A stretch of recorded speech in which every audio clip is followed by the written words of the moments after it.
Nagsalita na ang lungsod ng Caloocan.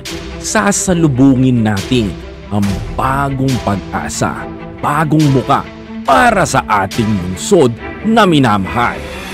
Tatapusin natin ang paulit-ulit na mukha na lang na nakikita natin sa lansangan. Aayusin natin ang ating lungsod patungo sa magandang kinabukasan. Aalisin natin ang korupsyon na nagpapahirap sa ating mga kababayan. Sa pagbangon ng bagong Caloocan, tiyak sigurado tayo na mayroon magandang kinabukasan. Nakahaharapin ng bagong Caloocan.